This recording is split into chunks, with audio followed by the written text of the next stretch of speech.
So, the Goodell Multiverse podcast. First one, kind of.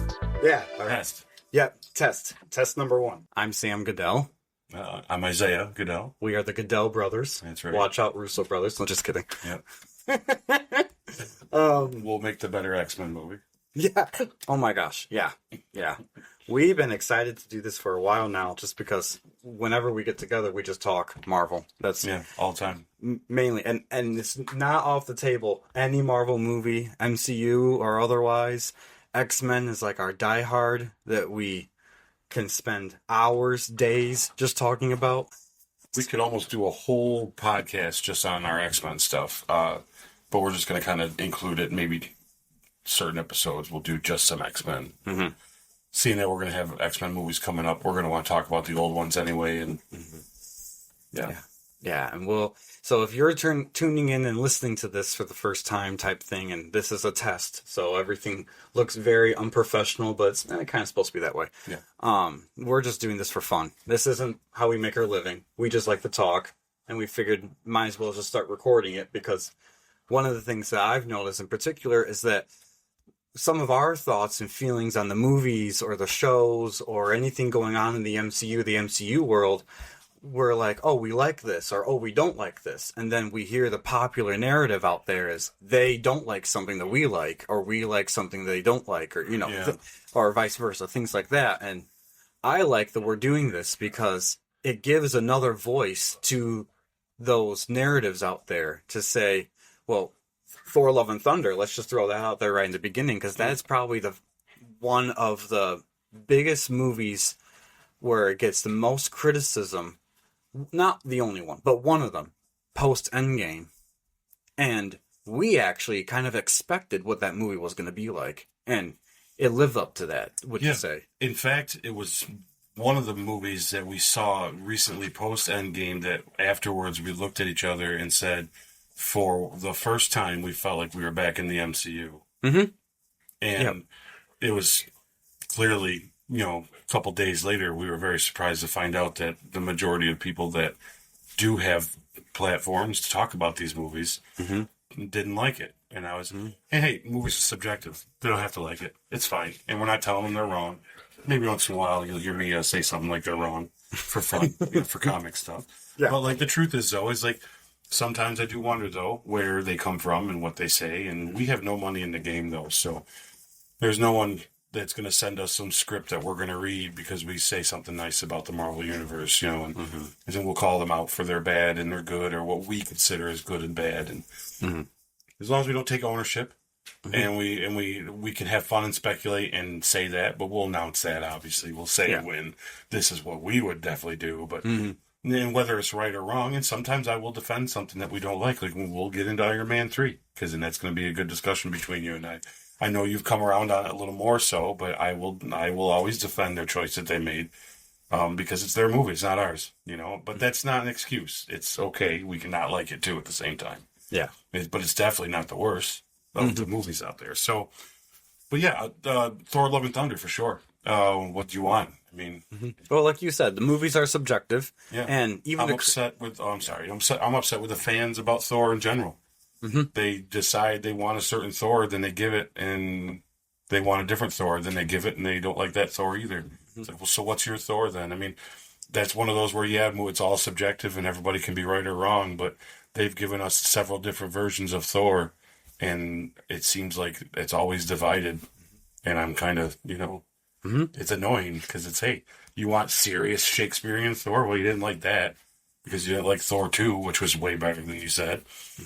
And so they went a little sillier with them, and you were okay with it at first, but now you definitely don't like it. And we got the mid Thor, and we got Fat Thor, which I think is a stroke of genius. And some people don't like that either. And it's like, well, what do you like? Yeah, you got to pick a Thor here. There's only so many different kind of Thors we can do. Yeah.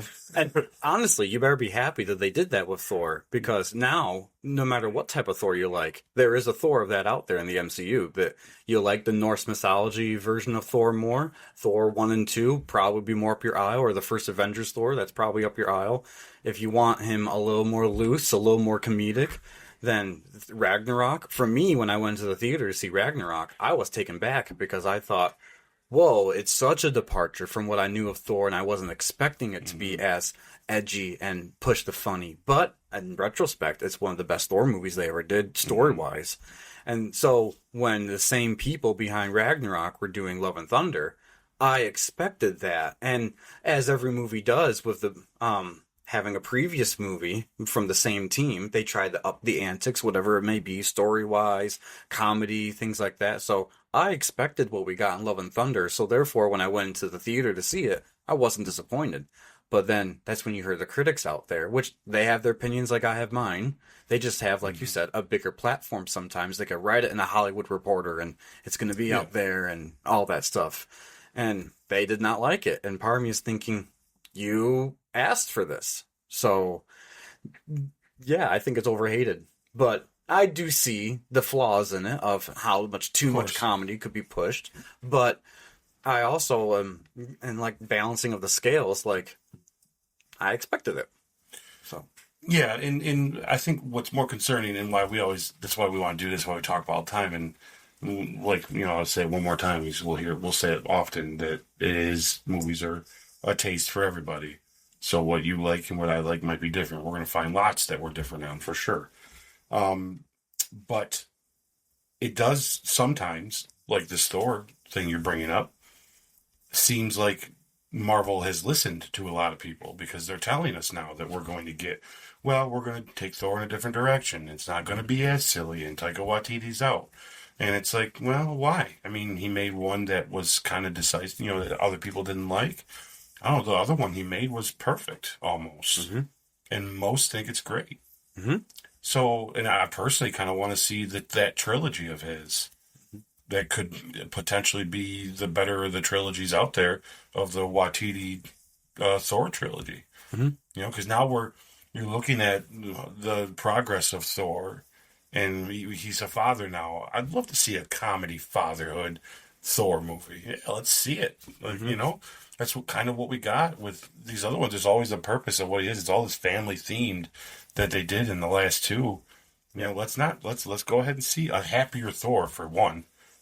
Because hey, Thor's got something to live for. Let's see a movie where he doesn't lose somebody, where he has somebody he cares about, where he is happy, and it's still funny with some stakes involved. Mm-hmm. And Taika Waititi, let's do it. Just someone have a seat with him and say, hey, let's just dial back a little bit of the comedy. Other than that, it's going great. Dial it back a tad. Like, let some of those real serious moments linger a little longer. And then you can still throw in the fun. Yeah, because, I mean, in retrospect, rewatching Thor Love and Thunder, it's not... How do I say this properly? Like, I get the people that have their gripes about it. I do understand that. When you're watching in the goat scenes and some of the Thor loving his hammer a little bit too much, be like, okay, that lasted longer than this should have been. I get the comedic tone you're trying to set, but some of those scenes could even be cut out, if not trimmed down from 5 minutes to 2 minutes or whatever. But when it got serious in that movie in particular, Jane Foster with cancer, learning that the gods that these people are worshiping are not all they're cut out to be, and gives a little validity to what Gore is doing. Like, when it got serious, it got serious. Yeah, because it's not even the comedy that they have a problem with. They're also saying that Gore wasn't good. And I'm sorry. That's where I'm going to comedically tell you, no, you're wrong. I mean, there's a list of Marvel villains, and we can go right down through them. And yeah, you could pick apart him a little bit. You might not like everything he decided to do with it. But first of all, Christian Bale usually doesn't put out a bad performance. And you're going to have to prove to me it's a bad performance before I think it's a bad performance when it comes down to Christian. And that is the bias in me. But as someone that has seen a lot of movies and all of his stuff, I haven't seen anything of his that was been put out bad. I've seen movies he's in that weren't that good. But he's not bad. And including Thor, he's not bad. In fact, when he's sinister in it, he's sinister in it. We have talked about this before. Maybe could have used a couple scenes of him doing some really cool god killing. Would have helped the movie a little bit. Although, as his performance and all that, you don't like it and you're saying it's bad, that's you getting in with this group mentality of just not liking Thor because it's silly. I truly believe that, and you're gonna have to prove that otherwise to me if you want to even argue about it. And when I say argue, it's not like one of us has got to win, but I like a good debate, and if you want to debate that, that's cool. We'll debate it, but come prepared because you gotta tell me how Christian Bale's bad before I agree with you. Mm-hmm. There's other actors in all these movies that we can say we expect to kind of fail us sometimes, but not him, and he didn't, and it was good, and it might be a weird version that you didn't like of it, but hey, it's the movies, man. It's not the comics. Yeah. And on top of it, what else do you want? The bad guy. This is one of the few Marvel movies that I like for this reason alone is the bad guy actually wins. You know, I know we can all say, yeah, Thanos won too. Yeah, but that there's a continuation to that and everything. There's a moment in this movie, in Thor Love and Thunder, where he ultimately won, and that was it. It was his decision to make that at the end that determined what happens next. And he could have easily said, yep, kill all gods. And we'd have been with an MCU with no gods. Mm-hmm. So, yeah. And there's nothing he could have done about it. There's no, let's go back in time. Let's use all these things. That could have been it just would have been the end of it, right then and there. Yeah. So you're talking about a villain that won, that had an arc that we saw go all the way through. It's like, yeah, don't like Thor Love and Thunder because it's too silly. I got you. I hear you. But don't tell me there's the bad things that are good. Yeah, I don't know. Yeah. Doesn't make sense to me. Yeah. Yeah, no, I hear you. And Thor Love and Thunder is just one movie of all that we're going to be talking about. But even out, that's one of the things that I think that people are going to know first off when they're listening to this or watching us or whatever, however you stream and you're watching and listening to us. We're diehard X-Men fans, not just X-Men fans in general. Like, we like the Bryan Singer X-Men films. Yeah, we're not afraid to say Bryan Singer's name. So yeah, I know. Yeah, regardless of what you guys, whatever is out there in the universe of what he's done or was alleged to do, he made good movies, and I'm going to give him that. So yeah. So if you're someone who, and I'm going to say it for both ways, if you're someone who agrees with us that X-Men Apocalypse is probably one of the better X-Men movies out there, or disagree with us in that, we want you to listen and we want to hear your input. If we have a comment section, if we're on YouTube, things like that, we want to hear you voice your opinion, because this is a free speech platform type thing that we all give our opinions and we could debate them. We could go through each one of them. We can say where we think you're wrong and you can point out where you think you're right, vice versa. And, that's be warned. Yeah. When it comes to X-Men, we are the most passionate. So, oh my gosh, bring it. Yeah, but we will talk about it for sure because it's X-Men Apocalypse is arguably the closest to what you'd ever want X-Men to really be. And I know a lot of people are going to be like, "Oh, there's so much wrong with it. The villain isn't good. They don't get the suits. They're not really the X-Men." That's the point of this movie. They were not the X-Men, and they became the X-Men by the end. But I think people miss that because all they want to see are the classic 90s outfits, which, by the way, is the only time you ever got to see them. Like, their follow-up. Closest to it, yeah. Yeah, their follow-up from that should have never been made. I think everybody would agree to that. That was just one that they were like, let's wait for the MCU to figure out how to do it. Because obviously, the people behind that they did not know.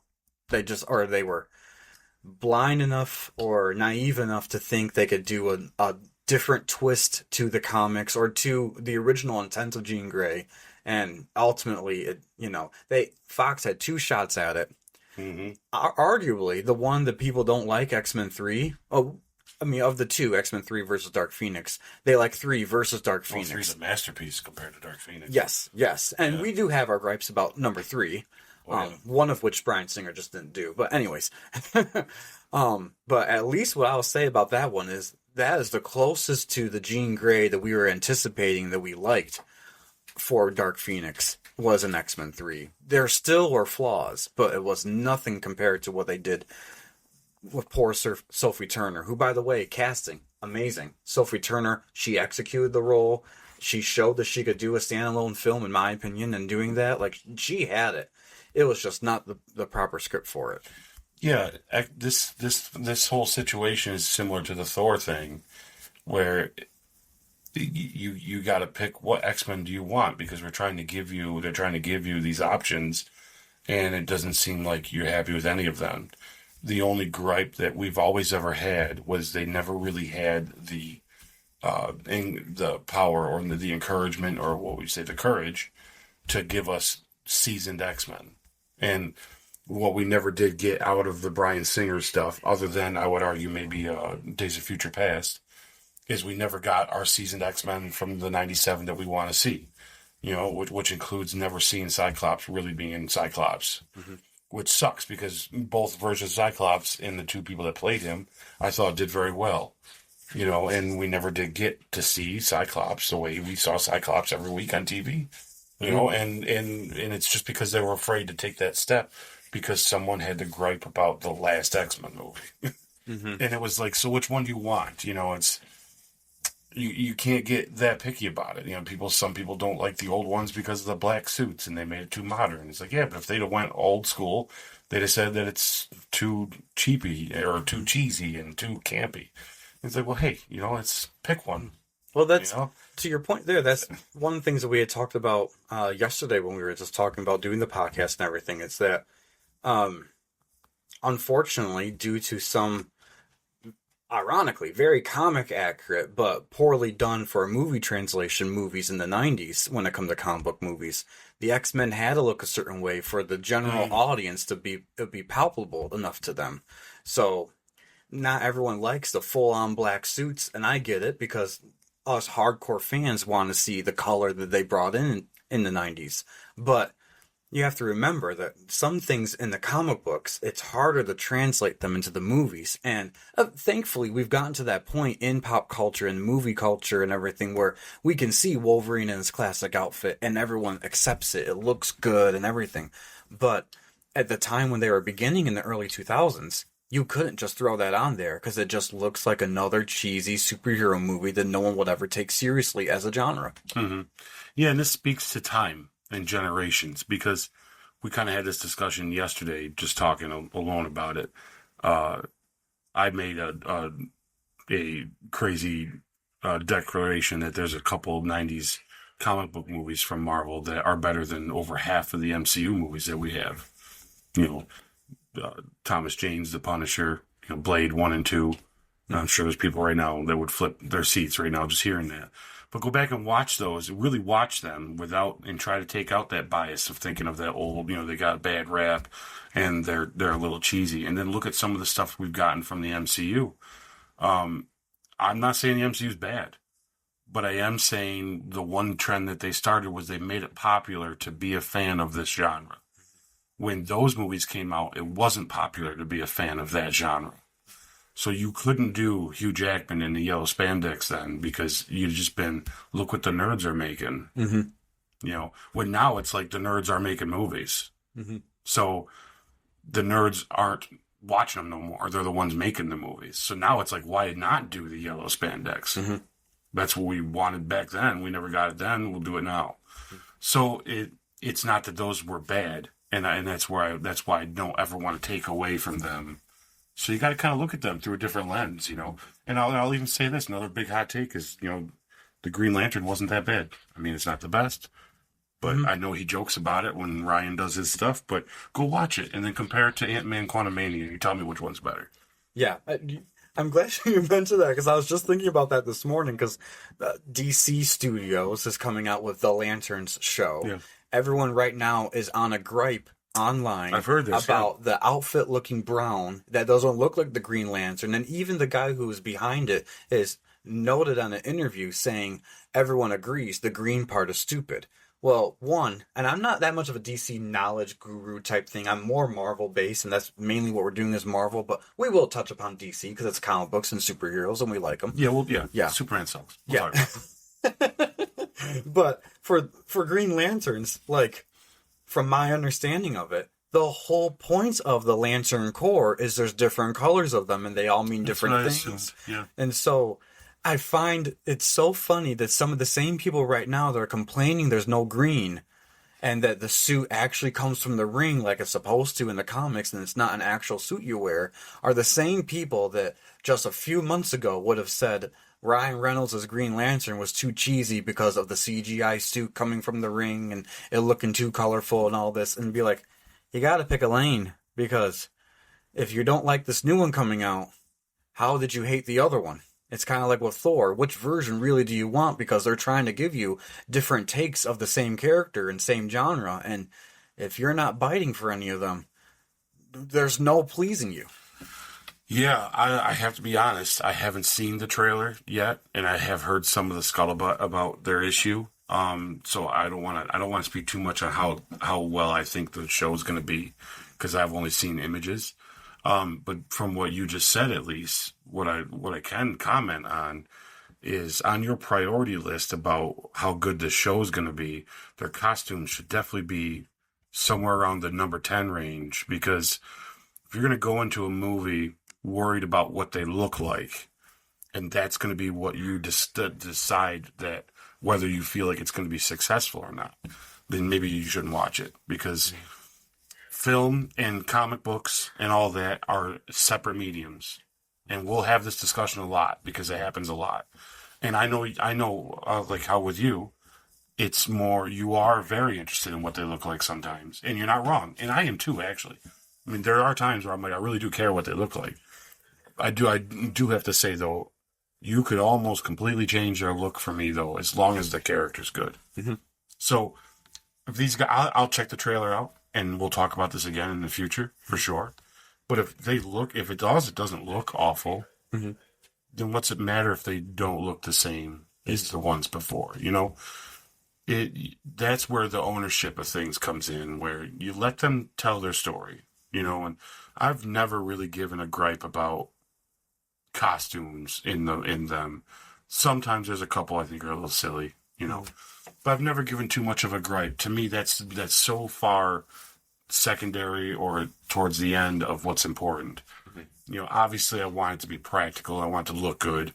You know, I'm glad they got away from like superheroes being in scantily clothing, because if you're going to go into battle and you're fighting people, you're not just wearing a bikini. You know, I know comic books had their place for that because it was a draw to bring in the boys and the nerds, and they're all crazy. But, you know, we don't need to see Scarlet Witch half naked. I'm glad she has a suit on, you know. But whether that suit's the color it is or not doesn't matter to me. It doesn't change how good it is. She could have been in a pink one, and it still would have been a great character, you know. So, although at the end of the day, I'm glad they picked the color they did, you know, and I would have probably picked that as well. Like, I wouldn't want Magneto in a pink Magneto suit, you know. But it would have changed how good the character was? No, I don't think so. You know, but obviously we want it to be. Yeah.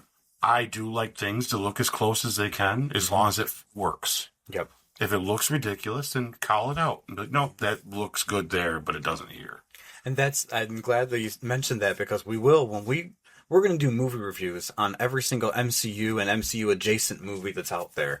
And on our scorecard, we have appearance, on how these characters are portrayed by the actors, how well they're acted, and how they just look. Because that's beyond the actor's control. That's the clothing department's job to get that wardrobe and all that right. But there are some characters in the comic books that you read, and even you watch the 90s cartoons or the cartoon version of them, you'd be like, oh, that's really cool and entertaining to us. But will that ever translate properly to the MCU or to a serious movie? And the answer is no, it won't. And so you have to know your audience. And so for people that don't like, for instance, Apocalypse or some of these other characters out there that are villains, they're not sinister enough, they're not mean enough, they're not serious enough, or they're too serious or whatnot. You have to remember that if you got exactly what the comics portrayed them to be, the movie is going to look weird. And I think that we, in the midst of our fandom of these characters and the ownership that we take of them personally, because they all mean something personal to us as we're growing up and everything, we have to remember that there's a creative team behind these movies that have to look at it from a movie lens, not a comic book lens. They inspired from the comics, but translated into movies for a bigger audience to like too. And sometimes it works and it doesn't work, you know, and that's the good thing about trying it. I mean, of course, when we go into Doomsday and we get to see Cyclops be Cyclops and he's in his blue and yellow, that's going to be awesome, right? We all want to see that. But I didn't mind Cyclops back when he did X-Men either. You know, we just need Cyclops. It doesn't necessarily need to be, heck, he can be in a jean jacket and shorts. As long as he's doing Cyclops stuff, that's what we want. And a great example of one that would have looked real silly and hard to do is Apocalypse. And if you got the look from the comics and the cartoons with him, oh my God, that movie would have been a way weird movie. And I actually was even kind of, worried back in the day about how Thanos was going to turn out for that reason. And I still will be honest with you, aesthetic wise, I mean, awesome character. Don't get me wrong. Don't get me wrong. One of the best villains ever. Josh Brolin, great role, but it's heavily CGI. I'm curious to see what that looks like 30 years from now.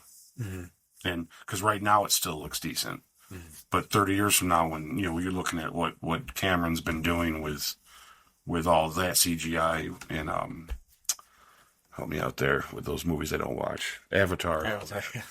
Yeah, I mean, say what you want about Avatar. I know a lot of people like them. I'm not a big fan, but boy, they do look good. And that the CGI there doesn't really hold up well if you think about it. There's a few MCU times, even some that we'll talk about when we get there, where I'm like, ooh, that CGI didn't say that well. Yep. And it doesn't take it away because I don't mind. To me, I kind of don't mind the cheesy. I still think Jurassic Park 1 looks fantastic. And, yes. And it kind of does. You know what I mean? Like, but there are moments where you can be like, oh, okay, I can see where it's kind of failed a little bit, but that's okay because it does what it's supposed to do. But as for looks of the characters, another great example of when it does work when they take a chance is one of the best villains in the MCU is the Green Goblin. Now you go back to the uniform they gave Willem Dafoe, and it's not like he's in a freaking motorcycle helmet. And people joke about it. But if I told you Green Goblin right now, what's something you don't like about him? Unless you just don't like the character, which is up to you. You're not going to say his suit. No one thinks about it. They think it's almost, could you even in your head right now think of what the Green Goblin looked like in the comics before they did Spider-Man 1? I mean, I know enough of the comics that I could, and thanks to No Way Home, that's what they did. They mimicked it. But even then, but what did it look like in the comics before that movie? Oh, yeah. Most people couldn't even think of it, right? And so if you're a purist, then you can't like that character. Yep. Because they kept that like that, and it's fantastic.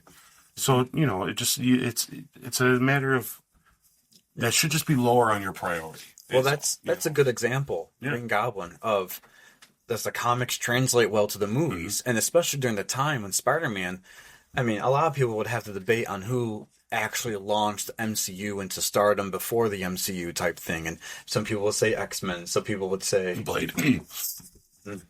Well, see, that's the thing. In the early 2000s is when I would arguably say, for Marvel at least, I mean, no offense to Blade, because Blade was great and good and everything, but when it came to like pop culture, accepting Marvel, especially franchise, because that's what Spider-Man ended up.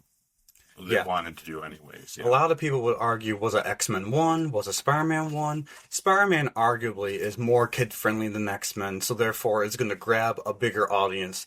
And I feel like that's one thing that Marvel probably regrets of all their things that they sold out was the rights to Spider-Man, or not the rights, which John Campea actually has a great breakdown of where the Spider-Man rights actually are, so I do encourage people to listen to it because he's a cool guy and breaking that down. But the Spider-Man, if you looked at the first movie and you looked at Green Goblin and you are a purist and you look at the comic book version, they don't look the same. And no, it's a good thing that they don't, because if you look at the comic books, the guy would have to dress up in like this rubber mask or make himself look like that. Maybe get the prosthetics to look like the brother of the Wicked Witch of the West in order to look like the Green Goblin. And that would just turn into, again, another cheesy looking superhero movie that they're already trying to make Spider-Man himself look appealing enough. And they kept him comic accurate, but trying to do that with every single of his villains, let's face it, when these comics were made in the 60s and 70s and all that stuff, that they looked cheesy because they're supposed to be cheesy. It's a comic book world. It's a way to escape the real world coming out of World War II and all the stuff going on with our personal lives. That's why you and I talk about Marvel, because we have enough of our work lives and what's going on in politics, whether you like it or not. It's good to tune that off for a while and watch a Marvel movie or watch a Batman movie or whatever, just something to not think about it. And I will on that, for a quick note, this isn't a political podcast, so we're not going to be talking about what the Republicans are doing or the Democrats are doing. We don't care what side of the aisle you're on or your opinions on that, because we have our own opinions. But one thing that I will say in regards to the politics of comics that I've noticed personally is that depending on who's at the wheel and who's at the helm of some of these movies, some political agendas may be inserted into them, and therefore, because it's in this realm that we're talking about, we will address it and we will say, oh, does that actually work? Sometimes it might not be what our politics are, but it works out for the movie. And then vice versa. Sometimes they'll push that political envelope a little too much.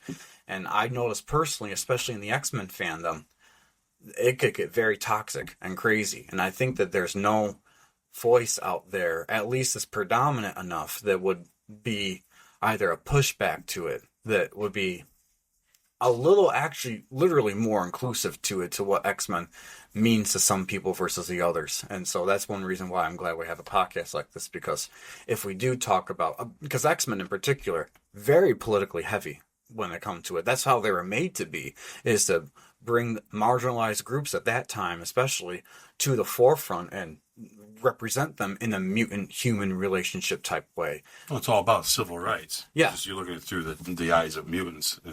Yeah, exactly. So that will be touched upon when we talk about those movies and where we stand by it, where we think the characters actually are versus what the popular fandom will probably say about it. Or at least, I wouldn't say the popular fandom, the loud, vocal part of the fandom would say about it, because not everyone's going to talk politics. Yeah. I'll touch on that politics thing this one time here, and without talking about politics at the same time. I have seen a lot of movies, and what I think that's going to be unique about this podcast, if we get somewhere with it, we get a lot of viewers, and it ends up being something that we hope it does, just like anyone does when they start something. You're going to find out that Sammy, my brother here, he is definitely the comic book guy. You know, he's the one that we're going to turn to and be like, hey, you know, how is this character and what's it supposed to be, or to get that information, he's going to be that guy, and he's going to be very true to that. And he's seen a lot of movies as well. I won't take that away from Sammy. Sammy's watched a lot of movies. I've also seen a ton of movies, and I've been into movies for a very long time, and I watch everything. I could do a whole separate podcast just on all other movies if we ever wanted to. With that said, I will say that the worst movies, or the ones that I tend to not like the most or turn me off the most, are ones that do have a political agenda. Now, it's okay to talk about a subject through a certain lens. I get that. And it is art, and art is expressed through feeling and how you feel about stuff. But if you are pushing it because it's popular, or because you feel like it's the way to fit in, it will show. You know, AKA the newest Captain America movie. And if it wasn't for the political issue with that, it may have been a better movie, because I feel like a lot of the bandwagon of being on the right side of whoever's in charge at this moment, or whoever's signing these paychecks, is what pushed a narrative of a film that just didn't work. You know, and then when you're clearly trying to make the political stand on it, it's kind of like, hey, look, that's not what we came here for. Now, you can still touch on those things. You can still have those things. We don't have to talk about who likes Democrat, Republican. I'm not even going to tell you which one I am. You might be able to figure it out eventually, but it doesn't matter. You don't need to know. You know, I don't want to see a pro-Trump movie just as much as I don't want to see a pro-whoever on the other end movie. You know, if I do, and they make a movie for them, I'll watch that movie. But don't disguise it in our other stuff. Mm-hmm. And that's where I have, if we're going to do a pro-Trump movie, make it that movie. You know, don't make a movie that's not about him or about someone else, or a negative Trump movie, however you want to look at it. I don't disguise it in our stuff that it just doesn't need to be there. You know, there's so much rich material and ideas that you can put in there that you don't need to make a discussion about what's going on today. We talked about that already. Mm-hmm. When we turn these movies off, we're saturated with what's going on in the world. Mm-hmm. You know, the idea of these movies is so we don't got to think about that for a while. So when you put it in our face like that, and you make us think, oh yeah, that's why this is the way this is. Yeah. You know, and Captain America, to bring it into what our podcast is about. We'll get to it when we get there with that. Captain America, Brave New World, or whatever the hell it's called. Mm-hmm. Because it's saturated with, well, we got to make sure fall on the right side. Yeah. You know, and that's a problem, you know, and it made a bad movie. You know, and these actors, if they want to have an opinion, they want to say what they want to say, they can say it when they're not on the screen, you know, and they get all these award shows and all that stuff to do whatever they want to do. You know, I'm not even a huge fan of watching those because of the way it's become political. Yeah. So that's as close as politics you're going to get from me out of all of it. Yeah. I'll call it out on either way. And even if I agree with what they're saying, I will even say that's a little preachy. But let's not go there because you don't need to. Yeah. And like X-Men is talking about a marginalized group of people already. It doesn't need to be added on that there's more to it. You know, the idea of what we're talking about is already there. So let that be what that's going to be. Yeah. We don't need to go into the bigger purpose of it because that's when you're trying to, now you want me to believe something that I just want to watch a movie, man. Yeah. Yeah. You know, and you need to tell me that. Obviously, they shouldn't be treated that way. It doesn't, you know, it has nothing to do with what you're talking about now. You know, it's X-Men. We're talking about people that talk to people in their minds and move metal and, you know, and heal and have knives come out their hands. You know, I don't know. It's sure, there is a time and place for those sensitive things, and we should have those. There's a lot of good films out there that we need to watch and we need to have that do have some sort of a political stand to make. But you know that when you're getting into it. So that's kind of how I feel about it. Well, I'll piggyback onto what you said in regards to the political end of things, that the fandom on both sides of the political spectrum can be super, super toxic. We see that. It's not a one side versus the other in regards to, oh, this one's always worse and this one was always good. It doesn't matter where you personally stand on politics. We know that a majority of the Hollywood branding is leaning one way versus the other. Yeah. And the vocal part of it. So if you just saying, because I'm not going to say what my political affiliation is, like Ike said, eventually you're just going to see it as a natural thing because that's just part of us. That same thing with you. You can find out a lot about how the person kind of votes just based on their lifestyle and what they choose to do and all that stuff and say and whatever. But one of the things I will say is when an actor is hired by a company, the company executives, they want everybody to watch their movie because they're looking at the bottom line. They're looking at, how do we make this Marvel movie a $1 billion movie? Well, you can't make it if you're alienating one side of a political spectrum versus another. You want to kind of bridge that gap and have it be for everybody. But of course, the actors are going to think a certain way, whether it's ultra conservative wise, like in the way of Chris Pratt, or ultra liberal wise, like in the way of Tatiana Maslany. And then you have to look at, okay, how are they contributing to the Marvel narrative? Because, and I'll say this as an example of this. Captain Marvel, I love the Captain Marvel movie. I thought they did that movie really well. Yeah, I thought it was good. I actually, it shocked me because in the beginning when I first watched it, and when we do a depth of Captain Marvel, the first movie, then we'll get into it in more detail. But it was kind of weird for me to see, oh, was there actually a villain? Was there not a villain? Who was the actual hero? Like, it's obvious Captain Marvel, but what's this story about? And it really, I've rewatched it multiple times now, and it's just a good origin movie for who Carol Danvers really is, and how she embraced being Captain Marvel of her own free will. But I remember at the time when the movie came out, there was a lot of a negative backlash in the fandom, the ultra conservative part of the fandom, because she made a comment about someone interviewing her on the red carpet or something to that degree, that all you could see online were woke feminist says this or whatever. And all I'll say to that is you're going to get toxic people in the fandom that are going to say things regardless because they look at a certain actor that was hired and they know where their political leanings are, because everyone's allowed to have an opinion in this country, and they are not immune to that just because they're in the field that they're in.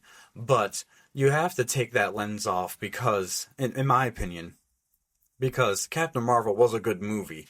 And maybe she said something that didn't jive with you, but that's not how you need to paint the whole movie on. And it goes the opposite way when someone is still of the same mindset and says something similar to that, and their movie or show actually sucks.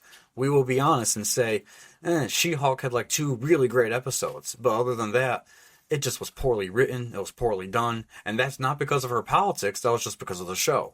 But people will equate, oh, woke feminist did a poorly bad show, right. Go woke, go broke, whatever the slogan is.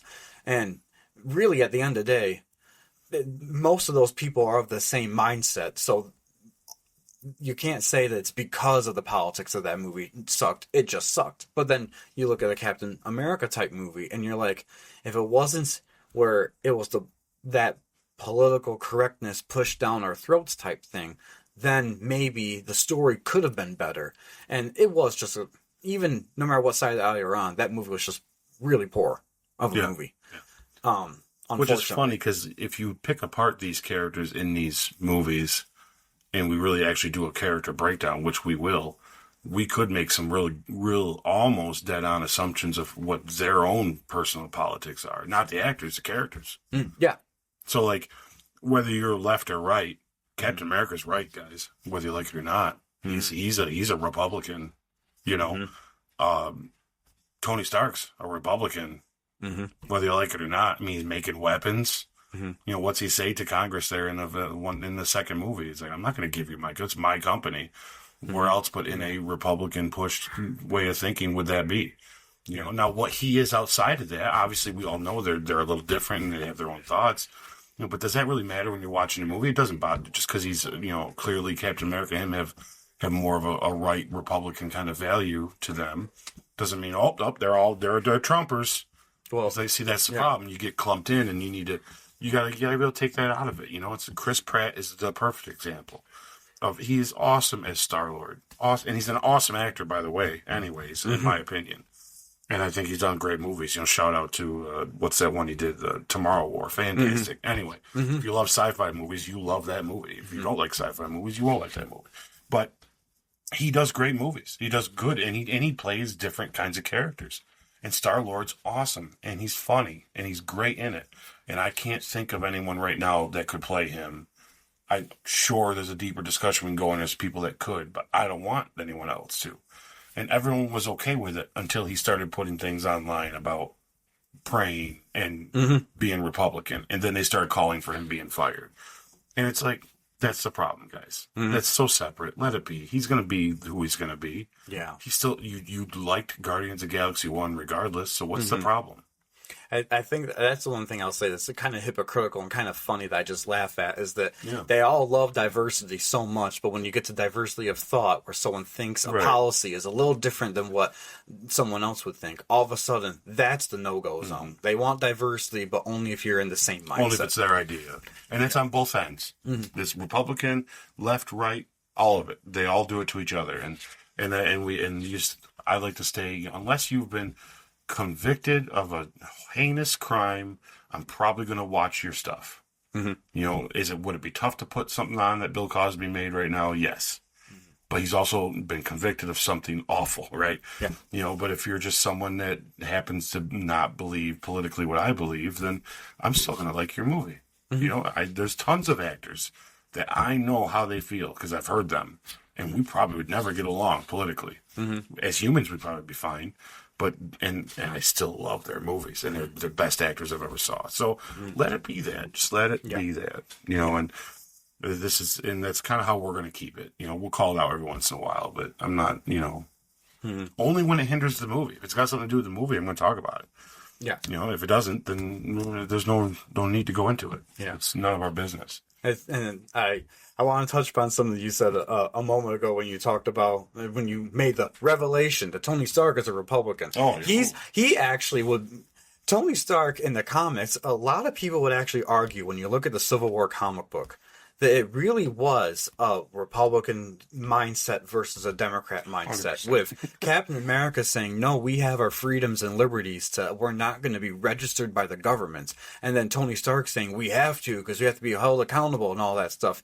You look at the political landscape and what side of the aisles, no matter the different colors there are on different sides of the aisles, what the general philosophy is. And you clearly see, I mean, it's not that it's ultra conservative or ultra liberal where you can't bear. It's just, it's kind of common sense when you see it in politics and you see it then represented in a comic book.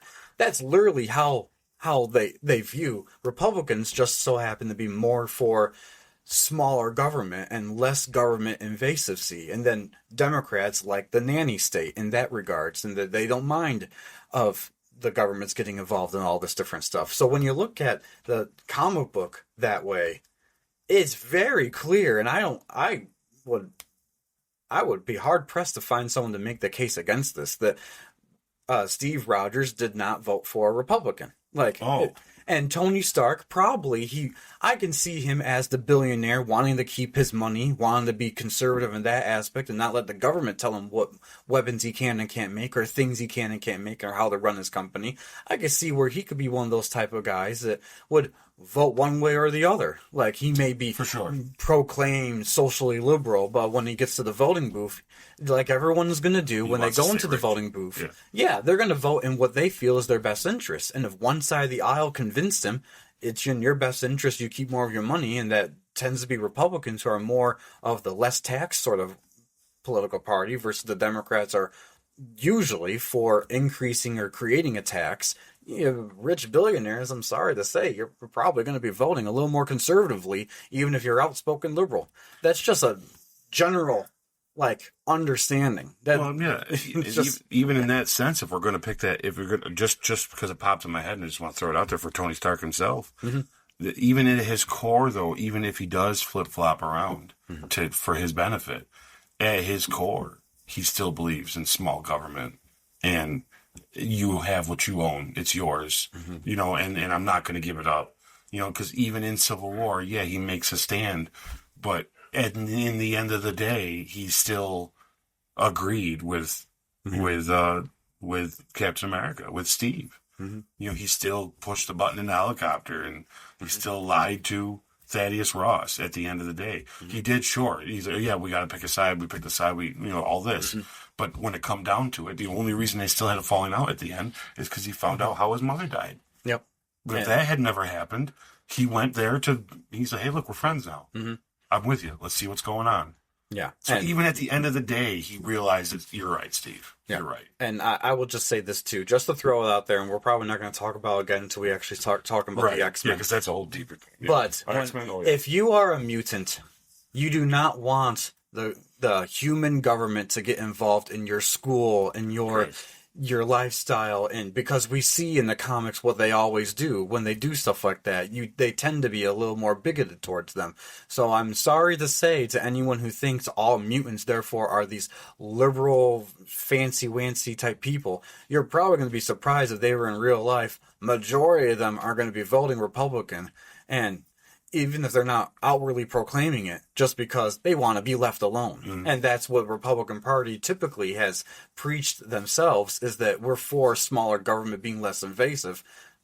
Mutants aren't going to vote for someone who says more government to come into your homes, because they don't want them in their homes. Right. So they might be a little, Emma Frost, I would argue, is a little more libertarian in that aspect, where, she's not a Republican, but she certainly is not a Democrat.